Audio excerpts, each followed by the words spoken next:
Next is the news from Kellogg's. I've been having a look at this week. Since my wife span out my child a week ago, Kellogg's has decided it wants to follow suit and is breaking itself up into three separate businesses. Span out. I thought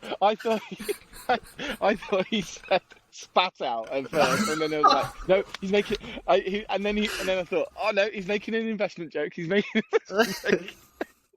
We're carrying on, are we? Okay. Yeah, carry on. We can carry on. Carry on. So Kellogg's is going to divide itself into three separate businesses. There's the cereals brand, there's the snacks brand, and there's the kind of plant-based meat type brand. It's not quite the same thing as a Beyond Meat, but it is a sort of plant-based foods type of thing. So those of us who are Kellogg's shareholders, by which I mean my godson, he would know that Kellogg's, as it is at the moment, has been consisted of those three businesses for a little while. There's the kind of snack stuff which is higher margin, more growthy. The plant-based meat thing has a fairly dominant position, and cereal, which everyone associates Kellogg's with, is in sort of slow grinding decline, one way or the other.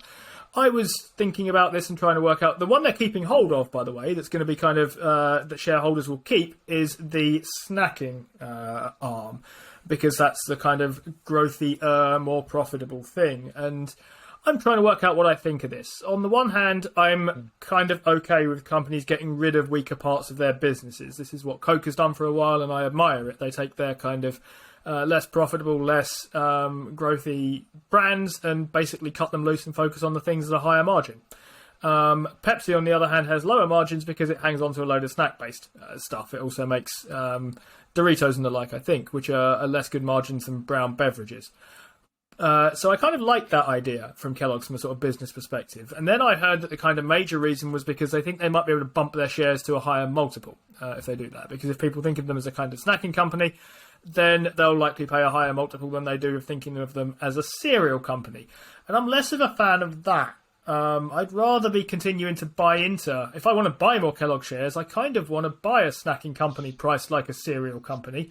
And rather than have the shares I have get bumped up to sort of snacking company levels. So I'm in two minds about this one, I guess.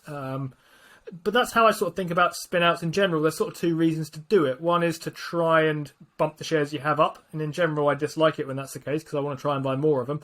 And the other is to try and make your business a bit more efficient, in which case I'm generally pro it. I'm normally the only person with a view here on Kellogg's, but what do you guys think? Yeah. So where's the plant-based area going? Where's that staying or going? It's going by itself. So you can, I think it's going to happen at the end of 2023, I think. So we've got a little way to go and a bit more visibility to come on this sort of thing. But as I see it, it's going to be a kind of three separate companies. Probably you'll get shares in each of them if you're a Kellogg shareholder. So I've got all next year to load up on Kellogg shares if I want to take advantage of this massive arbitrage opportunity. It's too late. It's too late. So for me, Kellogg's, and I only discovered this ridiculously late. In case anyone doesn't know, I think it was 18% of the plant-based market Kellogg's own, and I didn't know that. It's the biggest by far in the plant-based market. If I was Kellogg's, and it's the same with AT&T missing out on being able, like 2 years ago, AT&T was able to say, come to the market and say, we are the biggest subscription revenue service in the world. They could have come out of that and it would have created an interesting narrative. I think Kellogg's had the opportunity here to go plant-based and really push the reason, all this growthy arm of the plant-based and how much of the market they really hold. They had so much opportunity to do that, and they didn't. There could have been all sorts because there would have been a massive backlash. Now I totally understand it, but I think they needed to talk about this more, and they didn't. And the news about Kellogg's and this market that got to me way too late. I still wouldn't have invested in it, I don't think, because it's going nowhere, and you're looking for that dividend. That's what Kellogg's is for. But yeah, it's a very interesting part of the market that is, and I'm surprised no one picked up on it. There was no big news and hype about Kellogg's becoming this big plant-based marketeer.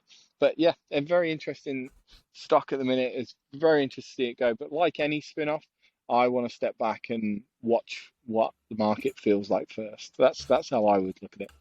Just having a quick look. So Forbes has kind of outlined the deal. So the newly formed North American cereal company, that's going to include the North American business of Kellogg's cereals like Rice Krispies, Frosted Flakes. Great name. Yeah, Great name. That's not the name, by the way, but yeah. Yeah. Plant Co. will cover its plant-based foods anchored by its Morningstar Farms line. Mm-hmm. So that's the kind of, and then obviously there's the snacking arm. So that's the Snacking Co. is going to be a pretty big company, isn't it? So I'm looking at Global Snacking Co. accounts for more than 75% of Kellogg's sales, compromises most of its domestic non-cereal products, including Cheez-Its and Pop-Tarts, as well as the international cereal business. So so you're going to get the international cereal business and the Snacking Co. together. Then there's going to be the North American version of that, and then there's going to be the Plant Co. They're looking at the Plant Co. That's a pretty, it's a big business for a Plant Co. It's done 340 million in sales. So that I assume that's bigger than Beyond Meat. I don't actually know that, but it's the biggest in the plant-based market, like full stop. It owns like a big majority of it. So there you go. There's a bit of excitement in Kellogg's for you. See, that must have been why you invested in it. It wasn't why I invested in it, but it was something I found out while I invested in it and thought I would quietly be pleased with that kind of stuff. I've long thought their kind of real drive to their business has been not from cold cereals, but from snacking stuff. The line between them isn't always clear and bright because a good amount of their cereal stuff comes from things like Rice Krispie Squares.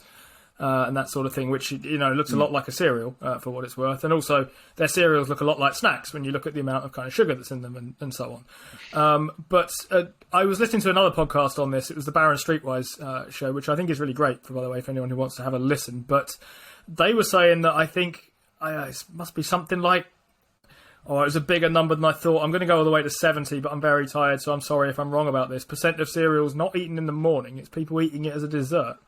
I don't know who it is. It's like mainlining Special K for instead of tiramisu or something. Bit of chocolate, bit of chocolate in it. You make your cornflake buns. That's what it's for, isn't it? Yeah, I don't see why not. I eat desserts for breakfast. Why can't someone do the opposite? Couple of mini eggs. That's eggs are fruits, aren't they? It's healthy. Eggs are fruits. Wow. Wait. I get people eating it in the evening. Do you know people who eat cereal in the evening, like as like a supper or something like that? Is that a thing? No, there was the Special K challenge not so long ago. It was to help you lose weight. So basically, you take one of your meals and replace it with a bowl of Special K. To be fair, that will probably make you lose. You eat it for 2 meals a day, I think, right? And one of them will be your kind of normal breakfast. Yeah, not with the size of the bowls that I have, especially. I was like, half a box, please. I want to lose weight now. Just don't bother with it. Don't bother the bowl. Just pour the milk in the bag and take that with you. So you telling me that they believe that most people are making Rice Krispie treats out of Rice Krispies rather than eating it for breakfast? It's a good question. I'm not really sure how I interpreted that bit of news, to be honest, and I'm very tired, so I could be wrong. I understand how that's a dessert. A dessert. I make it with my kids sometimes. Whack some cornflakes in the bowl, pour some chocolate on it, freeze it up, and there you go. It's done. That's a dessert. I get it. I eat it for breakfast. Like when they forget about it in the fridge, I'll just mash it all up before I go out to work and go, that's a healthy breakfast. According to Kellogg's. But I don't see it. I know people who eat it as a cereal, not me. I think they're psychopaths, but I know it's a thing. But I don't see it. Sorry, I don't get it. Yeah, I don't really either. I'm of the view that the cereal company is kind of the, I guess, beard behind which all the more interesting stuff operates. And I guess just to bring this sort of roughly back to investing for a moment, I think of Unilever in this country and their attempt to dispose of their food businesses and try and buy in some personal products stuff from somewhere. And I'm not quite sure where that is. It was the Glaxo thing at one point. This to me feels like, compare that with Kellogg's for a moment, who are kind of going for addition by subtraction, i.e. we're just going to get rid of all the inefficient bits and leave ourselves with a business that's, okay, smaller, but better and more efficient and growthier, versus Unilever, who are trying to subtract and add at the same time. I prefer the more straightforward Kellogg's move here, for what it's worth. If I were Unilever and I had all this non-growing food product stuff, I'd probably just lose it. Yeah, I definitely think it's a better split It's better sum of parts deal rather than like Unilever, which is just kind of spitting off crap that it hates and letting it just rot. I think this is a bit more of a sum of parts deal, which could go well and unlock some value here, especially in the growthy parts.